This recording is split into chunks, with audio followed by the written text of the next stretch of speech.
A sharp crack rolled through the marble corridors of the 12th District Courthouse and silenced the morning noise almost instantly. A veteran police officer stood with his chest pushed forward, breathing hard, his palms still burning from the force of the blow. At his feet, a woman touched the corner of her mouth and wiped away a thin line of blood from her split lip. Her eyes held no fear at all. Officer Grant Holloway believed he had just put a disrespectful criminal back in her place. He had no idea he had just destroyed the life he had spent 15 years building. Holloway had spent those 15 years creating a reputation in the 4th Precinct, and compassion was never part of it. He was shaped by hard streets, cynical assumptions, and an ego that had been allowed to grow unchecked because too many people around him had learned to look the other way. Among other officers, Holloway was known as a fixer. The kind of cop who handled difficult, uncooperative people with a heavy hand and somehow always seemed to have a body camera. Malfunction at the most convenient moment. His union representative, Curtis Harlan, had spent years burying complaints about excessive force beneath layers of paperwork, procedural delays, and technical defenses. Holloway never saw those cleared complaints as lucky escapes. He saw them as confirmation. Every time a case disappeared, every time a complaint was dismissed, and every time the department protected him, he became more certain that the badge made him untouchable. The day that finally changed everything began like any other assignment. The sky over the city was dark gray, and freezing rain threatened to fall. Holloway sat in the passenger seat of a patrol cruiser, chewing stale gum and holding a cup of lukewarm black coffee. Beside him was Officer Caleb Turner, a young rookie only a few months out of the academy. Turner was still idealistic. He still believed community policing meant something, and he still visibly reacted whenever Holloway spoke cruelly to a civilian. Holloway hated that about him. "Pull over by the loading dock, Turner," Holloway ordered. "I'm not walking 4 blocks in this wind because you can't parallel park." "The sergeant told us to use the municipal lot, Grant," Turner replied carefully. "The loading dock is for court staff and prisoner transport." "I am court staff," Holloway said with a sneer. "I'm the reason these judges have anyone to prosecute. Park the car." They had come to the courthouse to testify at a preliminary hearing involving Mariah Bennett. A couple of weeks earlier, Holloway had arrested Bennett for disorderly conduct and resisting arrest outside a convenience store. The report said she had been combative. Turner knew the truth was different.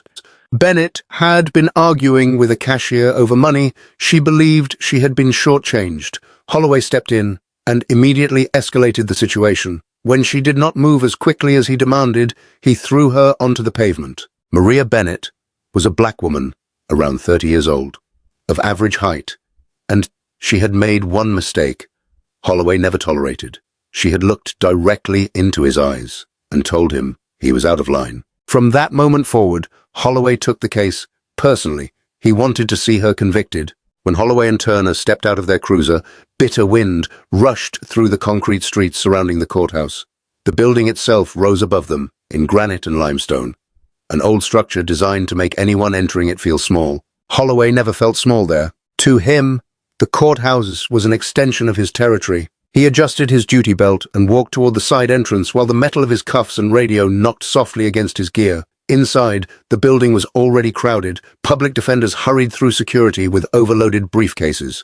Defendants sat nervously on hard wooden benches, holding crumpled summons papers in both hands. Court employees moved through the hallways with files pressed against their chests, while security officers tried to keep the growing lines moving through the metal detectors. The courthouse itself felt deliberately imposing. Granite, limestone, high ceilings, polished marble, and heavy wooden doors made every sound travel farther than expected. Footsteps echoed, voices bounced between the walls. The architecture seemed designed to remind everyone entering that the institution was larger than any one person. The air carried the smell of industrial floor wax, stale cologne, and nervous people waiting for decisions that could change their lives. Holloway moved through that tension with the familiarity of someone who had been there many times and believed the building belonged more to him than to the civilians sitting quietly on the benches. Holloway hated almost everything about court work. He hated waiting. He hated procedure. He hated judges who questioned police reports and asked why probable cause seemed weak. Especially disliked recently appointed judges who insisted on examining every detail. One of them had already dismissed several cases from the 4th Precinct because the evidence did not support the charges. Holloway could not even remember her name. He had never appeared in her courtroom, but that had not stopped him from deciding that he disliked her. "Wait here, Turner," Holloway said, near the security checkpoint. "I'm getting decent coffee upstairs. If Bennett's public defender shows up, tell him we are not cutting a deal. She pleads guilty to resisting, or I make sure the prosecutor pushes every charge available." Turner nodded, holding his clipboard tightly. Holloway pushed through the crowd without caring who he bumped into. He had time before the hearing and nothing to do except feed the sense of authority that had become part of his identity. Elsewhere, the morning had already become frustrating for the Honorable Alana Whitmore. Judge Whitmore was in her early 40s, brilliant, demanding, and deeply committed to the idea that justice had to mean the same thing for everyone who entered a courtroom.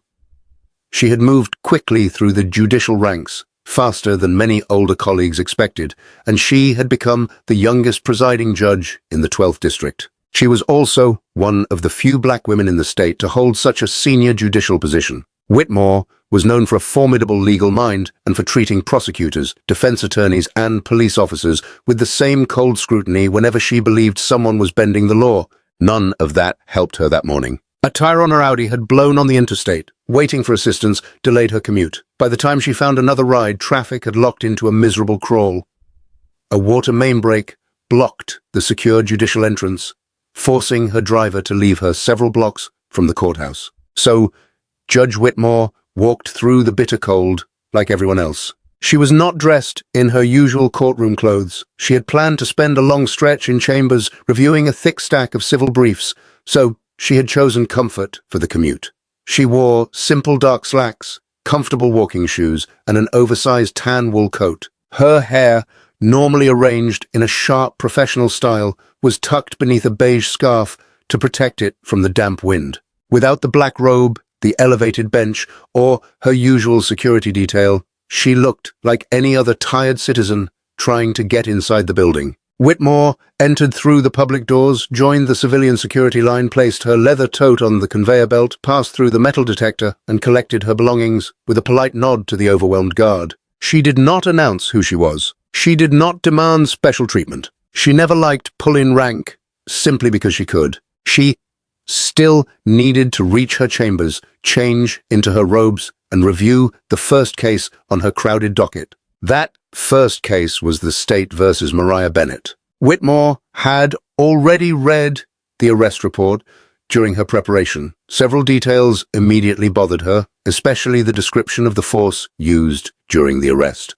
The written narrative claimed Bennett had resisted in a way that justified the officer's response, but the sequence did not fit together cleanly. Certain details about probable cause and escalation seemed unusually vague. Whitmore had marked those sections because she intended to question the arresting officer carefully before allowing the case to move forward. She did not know yet that the officer named in that report was walking through the same courthouse at that very moment. Rather than wait for the crowded elevators, Whitmore took a rear stairwell to the third floor. She emerged into a long, quieter corridor connecting the public galleries to the restricted administrative wing.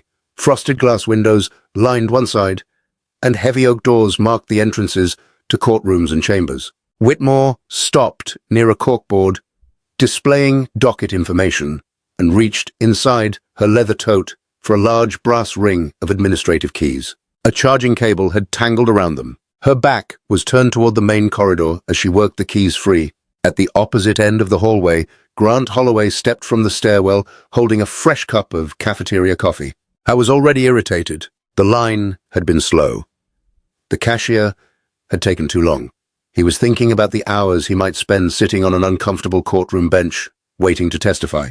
Then he saw the woman near the restricted wing. She was black. She looked somewhere between 30 and 40. She wore a tan coat. That was all Holloway allowed himself to see. He did not notice the expensive leather tote.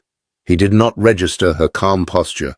He did not consider why she was standing within steps of judicial chambers holding administrative keys. His mind reached for the conclusion it wanted. Maria Bennett, the defendant, the woman who had embarrassed him by talking back during the convenience store arrest. Holloway felt a familiar surge of adrenaline. To him, This looked like another chance to establish control before the hearing even started. He quickened his pace. "Hey!" he shouted. "Hey you, stop right there!" Whitmore heard the voice, but did not immediately assume he was speaking to her. She thought a bailiff might be calling after a lost witness. Then she turned and saw a large police officer moving rapidly toward her. His face was already flushed with anger. "Are you deaf?" Holloway snapped as he reached her. "I said stop." He stopped close enough to invade her personal space. Whitmore turned fully toward him. Her expression stayed composed, but her eyes narrowed slightly. She took in the uniform, the careless appearance, the nameplate reading Holloway, and the hostility in his stare. "May I help you, Officer Holloway?" she asked. Her voice was calm and controlled, the voice of someone accustomed to running a courtroom. Holloway scoffed and took a drink from his coffee. "You can drop the polite act, Bennett.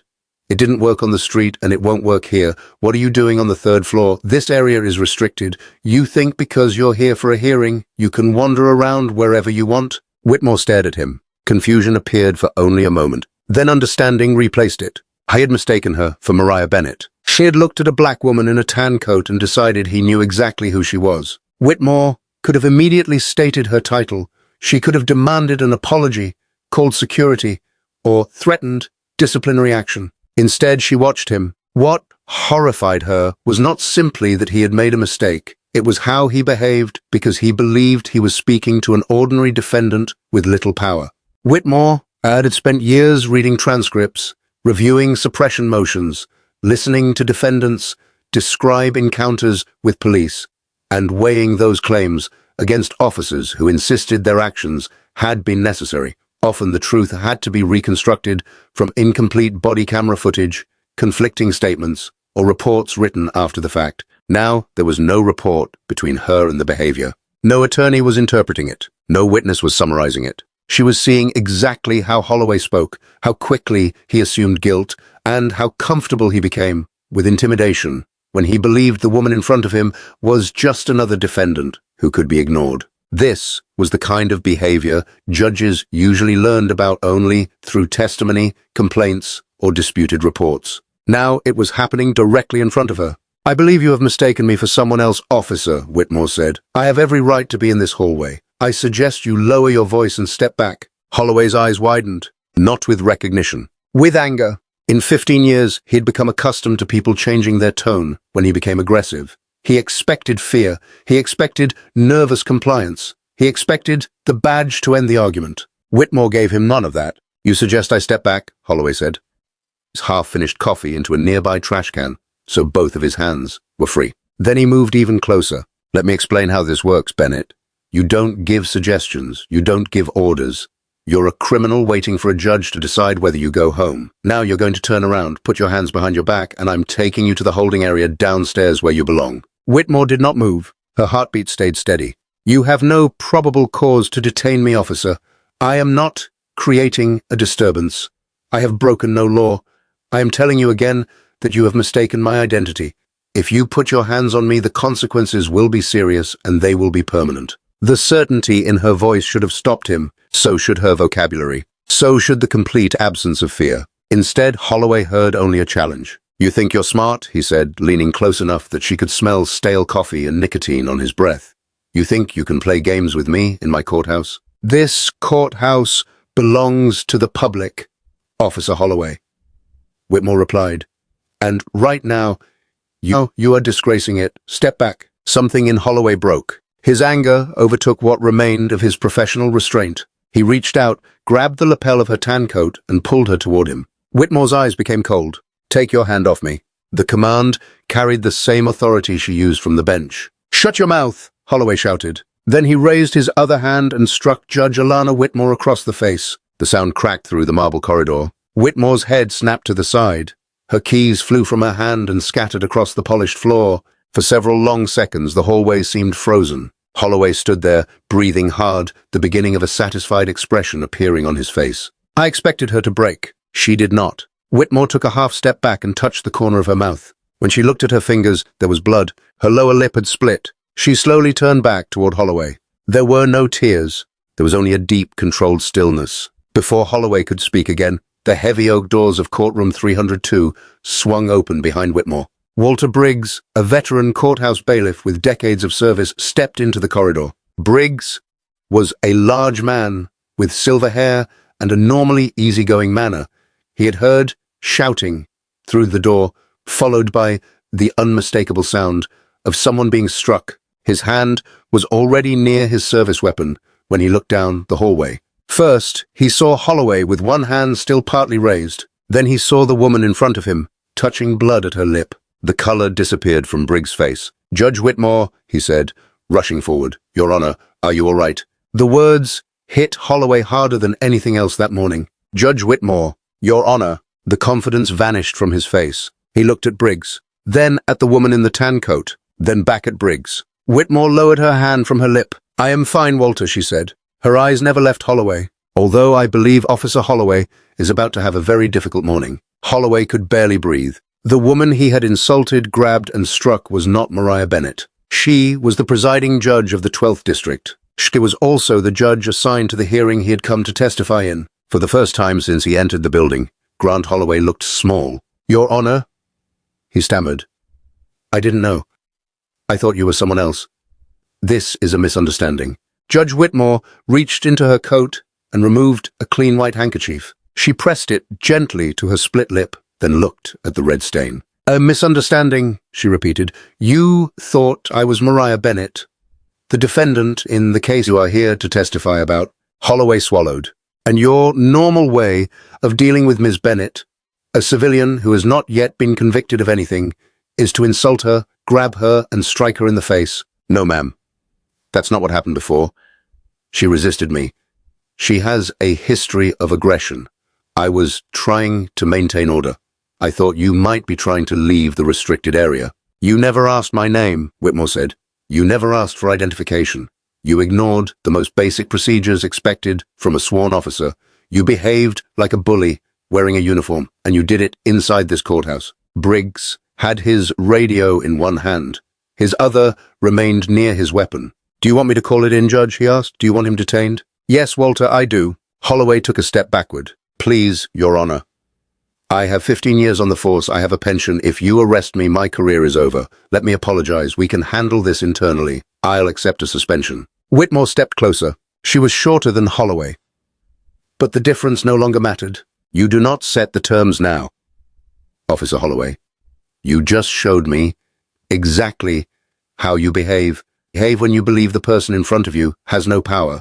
You rely on fear and a badge to excuse behavior that no civilian should have to endure." She paused. "Walter, place Officer Holloway under arrest for assaulting a public official, battery, and the offenses applicable to what occurred inside this courthouse." "Turn around, Holloway," Briggs said as he removed his handcuffs. For a moment, Holloway's body tightened. She had arrested people for years. He had put countless hands behind backs and heard countless cuffs close, and had never imagined the sound being meant for him. Briggs noticed the change in his posture and drew his taser. "Don't do it, Grant. Hands behind your back. Now." The resistance left Holloway. He turned around and lowered his head. The handcuffs closed around his wrists. The metallic clicks echoed down the same hallway where he had struck the judge. For years, that sound had meant control to Holloway. It had been the sound that ended arguments and reminded other people who had the authority to decide where they stood and where they went. In that corridor, for the first time, the sound belonged to someone else's authority over him. "Read him his rights," Whitmore said. "Process him in the basement holding area and keep him separated from the general population." She bent down and collected her keys. "Notify the Chief of Police and District Attorney Camille Prescott. I want both of them in my chambers as soon as possible." "Yes, Your Honor," Briggs replied. He secured Holloway's cuffs. "Do you need medical attention?" Whitmore touched her swollen lip. "I will manage, Walter. I have a docket to call." A short while later, courtroom 302, filled with defendants, public defenders, prosecutors, and police officers waiting to testify. Officer Caleb Turner sat among them, checking the room and wondering where Holloway had gone. A few rows ahead sat Mariah Bennett. She held a cheap purse close to her chest and looked terrified. She expected Holloway to enter the courtroom and repeat the version of events that could ruin her life. The clerk called the room to order. Everyone rose. The Honorable Judge, Alana Whitmore, entered through the doors behind the bench. She had changed into her black judicial robe. She had not hidden what happened. One side of her face was red and beginning to bruise. Her lower lip was swollen, with a visible cut. A low murmur moved through the gallery. Lawyers exchanged confused looks. Officers waiting to testify stared toward the bench. No one knew yet why the judge's face was marked by a fresh injury. Turner leaned forward, searching the room again for Holloway. Maria Bennett noticed the injury too. But she had no reason to imagine it had anything to do with the officer who arrested her. Whitmore took her place at the elevated mahogany bench, arranged her files, adjusted the microphone, and looked across the courtroom. She did not ask for sympathy and did not explain the injury before calling the case. Her face showed what had happened clearly enough. "Good morning," she said. The swelling changed her speech slightly, but not her authority. "Before we begin, the rest of the docket, call the state versus Maria Bennett." Bennett rose slowly beside her public defender. Turner stood as well, clutching his clipboard. "Is the arresting officer present?" Whitmore asked. "Officer Caleb Turner." "Your Honor," Turner said nervously. "My partner, Officer Holloway, is the primary arresting officer. He was in the building earlier. I don't know where he went." "I know where Officer Holloway is," Whitmore replied. The courtroom became silent. "I is currently in a holding cell in the basement of this courthouse after being arrested for felony assault." A gasp moved through the room. Turner's clipboard slipped from his hands and struck the floor. Bennett stared at the judge. Whitmore turned toward the prosecutor. "I have personally witnessed Officer Holloway disregard basic procedure, resort to unprovoked physical force and assault someone he believed was powerless. Under these circumstances, I cannot regard his credibility as a sworn witness as reliable." She looked at Bennett. "Case dismissed with prejudice. Ms. Bennett, you are free to go." Bennett began to cry. Her public defender caught her gently by the shoulders. Then Whitmore looked at Turner. "Officer Turner, tell your captain that the 12th District will not be anyone's personal playground. The rules apply to everyone." Below the courthouse, the holding cells echoed with the usual sounds of bars, footsteps, and distant voices. One section had been cleared. Grant Holloway sat alone on a metal bench. His badge was gone. So were his gun, radio, cuffs, and duty belt. He wore only his uniform trousers and a grey undershirt. The reality of what had happened was finally beginning to settle inside him. I had assaulted the presiding judge. He knew Whitmore was respected by the district attorney, the mayor, and other judges throughout the state. Still, Holloway held on to one last source of hope. The blue wall, the union, the people who had protected him before. Curtis Harlan had buried excessive force complaints for years. Captain Everett Sloan had seen problems disappear. Holloway told himself they would find a way to frame the incident as confusion in a restricted area. Maybe they could say Whitmore startled him. Maybe they could argue she ignored a lawful order. Maybe the union could call it a split-second threat assessment. The heavy door at the end of the corridor opened. Holloway stood quickly and gripped the bars. Captain Everett Sloan came into view with Curtis Harlan beside him. Sloan had grey hair, a deeply lined face, and the expression of a man barely containing his anger. Harlan carried a leather briefcase. Neither man smiled. "Captain," Holloway said, relief rushing into his voice. "Curtis, thank God. Look, I know this is bad, but we can fix it. She wasn't wearing robes. She was in civilian clothes. She was in a restricted hallway, and she challenged me. I thought she was Maria Bennett. I made a threat assessment." Sloan stopped in front of the cell. He said nothing. "A threat assessment," Harlan repeated. His usual confidence was gone. He set down the briefcase and rubbed his temples. "Grant, have you completely lost your mind?" "Come on, Curtis," Holloway said. "I'm one of your strongest officers. I handle the people nobody else wants. You know how these situations get. She disrespected the badge. You just need to control the narrative." "Control the narrative," Sloan shouted. His fist struck the bars, making Holloway jump backward. "You hit the presiding judge of the 12th District Court in the face. You split her lip. What exactly do you expect me to say?" "I didn't know who she was," Holloway shouted. "That makes it worse," Harlan replied. He pointed toward Holloway. "Your explanation is that you thought she was an ordinary black woman, so you believed your conduct would be acceptable. Do you understand how that sounds? District Attorney Prescott is not limiting this to assault. Civil rights investigators have already been contacted." Holloway went pale. "Federal investigators?" "Curtis, you have to protect me. The union protects its own. There is no version of our own that saves you from this," Sloan said. I took out a tablet. "I just came from Judge Whitmore's chambers. Do you know what she showed me?" Sloan activated the screen and held it toward the cell. The video came from a courthouse security camera at the end of the corridor. The image was clear. The audio was clear. Holloway watched himself walk toward Whitmore and heard his own voice. He watched her remain still. He heard her tell him he was mistaken. Then he watched himself grab her coat and strike her. The sound through the tablet seemed even harsher than he remembered. "She never raised a hand to you," Sloane said quietly. "She never moved toward you. She never threatened you.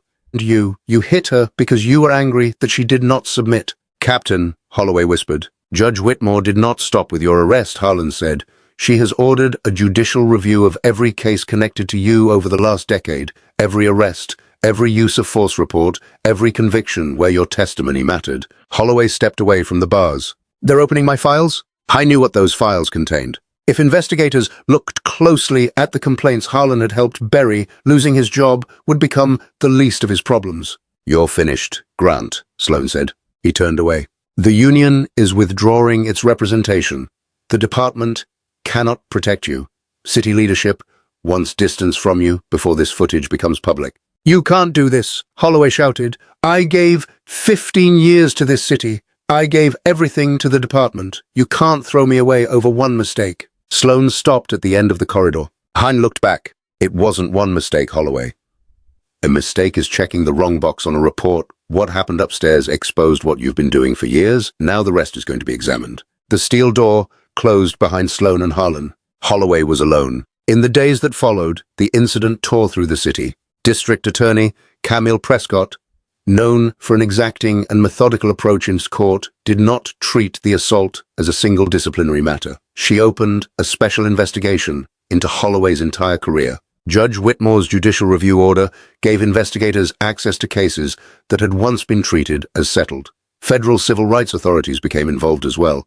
Investigators descended on the 4th Precinct and began securing computer drives, physical records, use of force reports, internal affairs files, dispatch material, and complaints that had disappeared into administrative systems over the years. For Holloway, the danger was no longer limited to the security video from the courthouse. Every earlier report he had assumed was buried could now be read again by people who were actively looking for patterns. Holloway had spent 15 years believing his badge protected him from consequences. Now that protection was gone. The findings were devastating. Investigators did not find one or two questionable uses of force. They found a pattern. More than 70 cases were quickly flagged for review. Some involved excessive force complaints. Others involved disputed arrests, questionable searches, missing recordings, or convictions that depended heavily on Holloway's testimony. The more investigators compared those files, the harder it became to describe the problems as unrelated incidents. The records suggested repeated excessive force, targeted harassment, questionable evidence, and misconduct hidden behind reports that no one had seriously challenged at the time. One of the most disturbing cases involved Marcus Ellis, a local high school chemistry teacher. Several years earlier, Holloway had stopped Ellis because of a broken rear light. Ellis calmly asked why Holloway had his hand near his weapon. Holloway dragged him from the vehicle and beat him. Then Ellis was charged with assaulting an officer and possession of narcotics. The original dashboard recording had supposedly been corrupted. Federal forensic specialists recovered enough of it to reveal something far worse. The video showed Holloway retrieving the narcotics from his own tactical vest. Marcus Ellis had lost his teaching license and lost his pension. He'd lost custody of his children. He spent 2 years in state prison before accepting a plea agreement, simply because he wanted to get out. Now, federal civil rights investigators were involved, and the truth was becoming public. The courthouse video showing Holloway striking Judge Whitmore was eventually leaked to a major national news network. It spread everywhere. Television stations replayed it. Phones replayed it. Social media filled with the clip. The images were difficult to dismiss. Holloway's aggressive posture was visible. His voice was audible. Whitmore's calm response could be heard. Then came the blow. Public anger grew quickly. People gathered outside the 4th Precinct in protest. The courthouse footage became a symbol for people who believed complaints about Holloway and officers like him had been ignored for too long. The mayor held an emergency press conference and forcefully condemned Holloway's conduct, trying to reassure the public that the city would cooperate with the investigation. The same department that had once allowed Holloway's complaints to disappear now faced national scrutiny over how he had remained on the street for so many years. Holloway, released on an enormous bail bond that drained his savings and forced him to take a second mortgage on his home, watched his life collapse through the television. The contrast was brutal. Only days earlier, he had walked into the courthouse believing his uniform could settle any argument. Now he sat in his own living room, while national commentators replayed the moment that exposed him. Every time the video restarted, he watched the same sequence. Whitmore standing still, his own hand grabbing the coat, the strike, the shocked arrival of the bailiff. There was no missing camera angle left to blame, and no vague report language strong enough to make the image disappear. Curtis Harlan appeared on a national news program. "The union unequivocally condemns Grant Holloway's actions," Harlan said. "His conduct does not represent the honorable men and women of this department. The union has severed its relationship with him and will not fund his legal defense." Holloway threw the remote across the room. It shattered against the wall. I was alone. His wife had watched the courthouse footage. Along with the rest of the country, she had heard the way he spoke before the strike and seen how calm Whitmore had remained. Unable to deal with the media gathered outside their home and horrified by what she had seen, she packed her things and took their 2 teenage daughters to stay with her sister in another state. She left her wedding ring on the kitchen counter beside the business card of a divorce attorney. For Holloway, that small arrangement on the counter made the collapse feel personal in a way the television coverage had not. His job was disappearing, his savings were disappearing, and now the family life he assumed would remain separate from his conduct was breaking apart too. Then came the evidence Holloway never expected. Officer Caleb Turner walked into District Attorney Prescott's office carrying a thick leather notebook. Hine looked exhausted. He also looked different. The fear that once stopped him from challenging Holloway had been replaced by a quiet resolve. Prescott looked at the notebook. "What is this, Officer Turner?" "Everything," Turner said. His voice shook, but he continued. "Every time he shut off his body camera, every time he told me to change a report, every time he planted a weapon or escalated a confrontation because he wanted an excuse to hurt someone. I wrote down dates, case numbers, and details. I was too afraid to stop him when I should have. I'm not protecting him anymore." Turner's records changed the investigation. The notebook gave prosecutors specific cases they could compare with archived video, dispatch data, reports, and physical evidence. He had written down case numbers and enough identifying detail for investigators to return to incidents that otherwise might have remained buried inside thousands of pages of routine police paperwork. Turner admitted that he had been afraid. He had watched Holloway disable body cameras, tell him to change reports, plant evidence, and deliberately escalate encounters. He had documented what he saw, but had not found the courage to report it, while Holloway still seemed protected by the department. Now he was giving investigators the map. His testimony helped demonstrate that the assault on Judge Whitmore was not an isolated lapse in judgment. It fit the larger pattern of a career built around intimidating people Holloway believed could not fight back. Holloway was arrested again. This time, the allegations went far beyond the courthouse assault. The new filing included 13 counts tied to civil rights violations, along with perjury, evidence tampering, and aggravated assault committed under color of law. Prosecutors argued that the recovered records and Turner's testimony connected individual incidents into a sustained pattern rather than a single burst of misconduct. Because federal civil rights charges were now part of the case, his previous state release was revoked. The man, once known as the fixer of the 4th Precinct, entered federal custody wearing an orange jumpsuit. The badge was gone. The pension was gone. The influence was gone. His trial eventually drew national attention. The federal courthouse was surrounded by reporters, news vehicles, barricades, and marshals. The case was no longer seen simply as the prosecution of one officer. For many people, it had become a reckoning with the system that had allowed Holloway to continue for so long.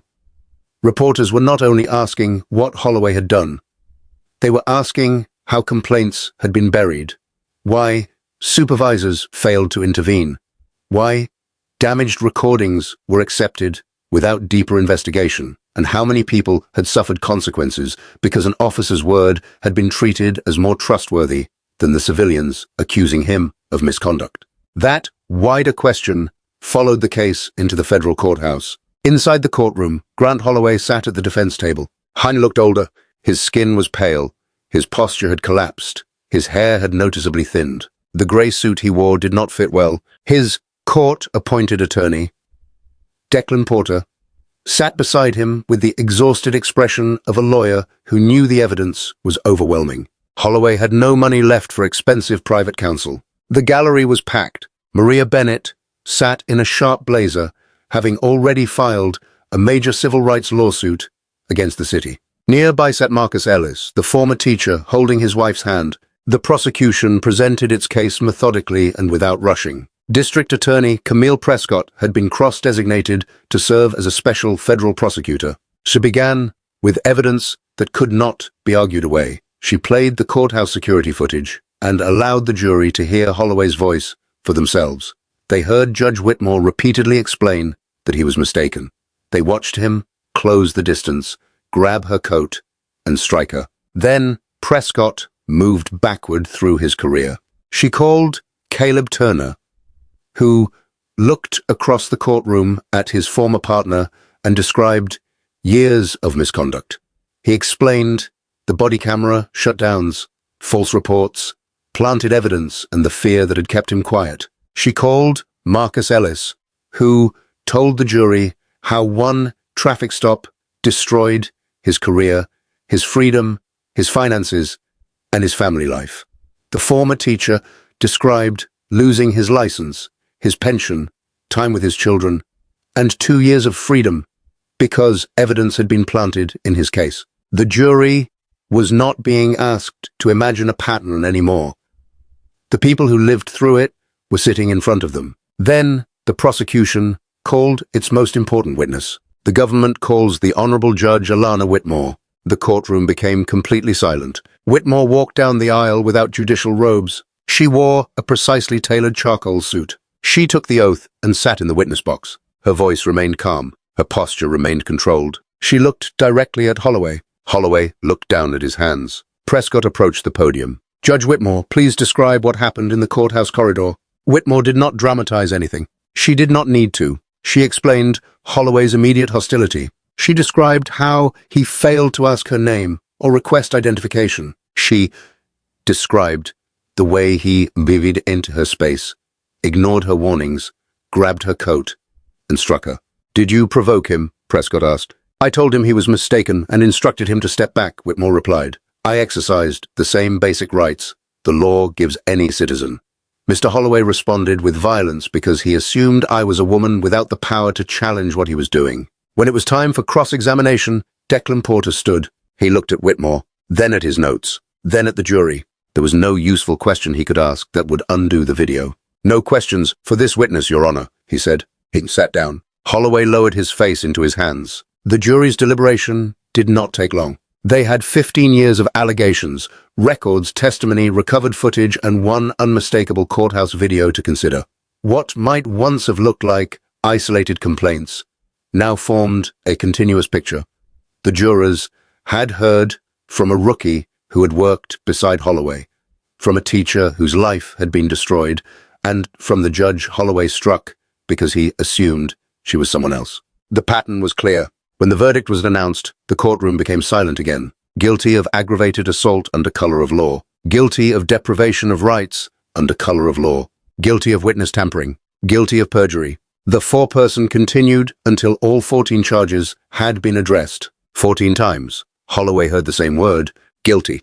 I did not cry. He simply stared ahead as though something inside him had already emptied out. The federal judge overseeing sentencing, Preston Hayes, was known for having little patience with public corruption and abuse of official power. He looked down from the bench without sympathy. The courtroom that had listened to weeks of testimony became completely still. Holloway's attorney sat beside him. Maria Bennett and Marcus Ellis remained in the gallery.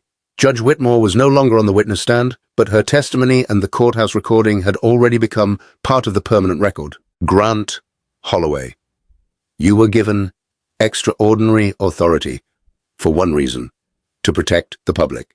Instead, you repeatedly used that authority against people you believed were vulnerable. You damaged innocent lives, manipulated evidence, and treated public power as a tool for your own ego. The judge paused. You struck Judge Whitmore, not because she threatened you, but because you believed she was an ordinary citizen who could not defend herself from you.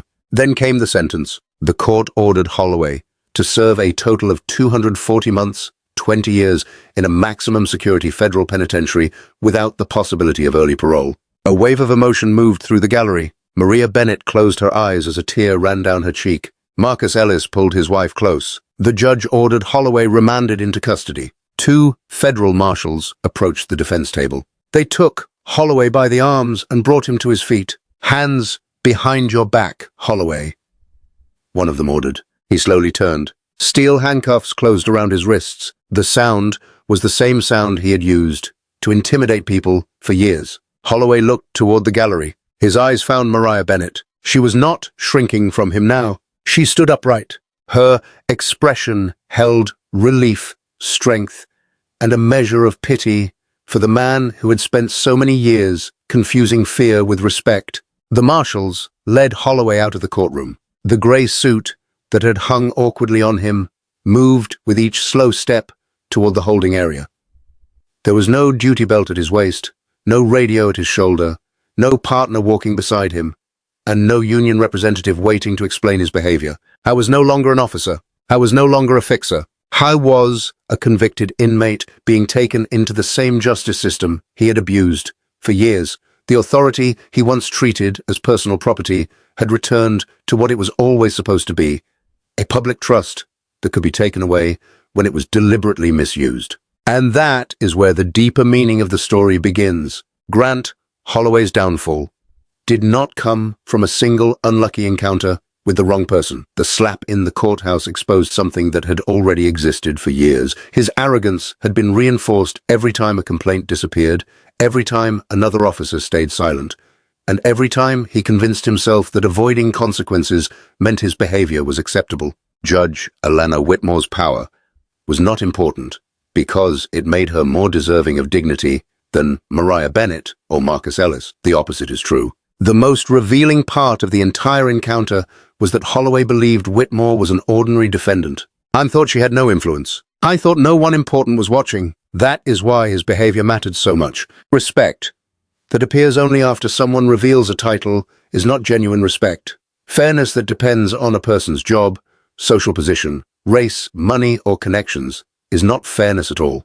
Whitmore's calm response also carries an important lesson. She had every reason to be angry. She had been insulted, grabbed, and physically struck inside the courthouse where she served. Yet, she did not answer humiliation with chaos. She relied on procedure, evidence, accountability, and the law. Her composure did not erase the harm. It prevented the harm from controlling what happened next. Caleb Turner's choice matters too. For too long, he had been afraid to speak. He watched behavior he knew was wrong and told himself that silence was safer. When he finally brought his notebook forward, he could not undo what had already happened to Maria Bennett, Marcus Ellis, or the others whose cases were being reopened. But he could stop helping the pattern continue. Sometimes responsibility begins late. That does not say it meaningless. A person cannot always erase the consequences of earlier silence. But they can decide that silence will not define the next choice. The same is true of institutions. The union had protected Holloway. Supervisors had tolerated him. Complaints had been buried. Systems had failed people who lacked the influence to force a second look. Real accountability required more than punishing one officer. It required reopening the cases affected by his conduct, examining the decisions that allowed him to continue, and listening again to people whose voices had been dismissed the first time. That is one of the most human lessons in this story. Systems are made of people, and systems change only when people decide that convenience is no longer more important than truth. One person speaking up cannot repair every injury, but one honest record can reopen a case. One witness can challenge a false report. One decision to stop protecting harmful behavior can prevent the next person from suffering the same harm. Power is temporary. Character lasts much longer. A badge, a robe, a title, or a position can give someone authority, but authority does not decide whether that person is worthy of trust. Trust is built through choices. It is built when someone listens before assuming. It is built when a person with power remembers that the person standing in front of them still deserves dignity. It is built when mistakes are acknowledged instead of hidden, and when loyalty does not become an excuse to protect harmful behavior. Forgiveness and accountability can exist together. Forgiveness does not require pretending that no harm was done. Accountability does not require hatred. Consequences can be necessary while still leaving room for reflection, responsibility, and change. Holloway spent years believing that strength meant making other people afraid. Whitmore showed a different kind of strength. She remained steady when someone tried to humiliate her. Turner eventually found the courage to tell the truth even though it forced him to admit his own earlier fear. Bennett stood in a courtroom and heard that the case against her was over. Ellis finally saw evidence emerge that confirmed what he had said for years. None of those moments erased what happened, but each one showed that a wrong decision does not have to be the final decision. The choices people make when they think no one is watching often reveal more than the choices they make in front of a crowd. Holloway believed the woman in the tan coat was powerless. That belief exposed him. The lesson is simple, but it reaches far beyond a courtroom. Treat people with dignity before you know their title. Listen before you decide who they are. If you hold authority, remember that power is a responsibility, not permission. If you see wrongdoing, do not let fear convince you that silence is harmless. And when you make a mistake, accept responsibility before defending the mistake becomes more important than correcting it. Kindness is not weakness. Self-control is not surrender. And justice is at its strongest when it protects people who do not have status, influence, or a powerful name to protect them. If this story of consequences, courage, and justice stayed with you, share it with someone who believes real strength is shown in how we treat people when we hold the advantage. Subscribe for more stories about accountability, second chances, and the choices that reveal who we truly are.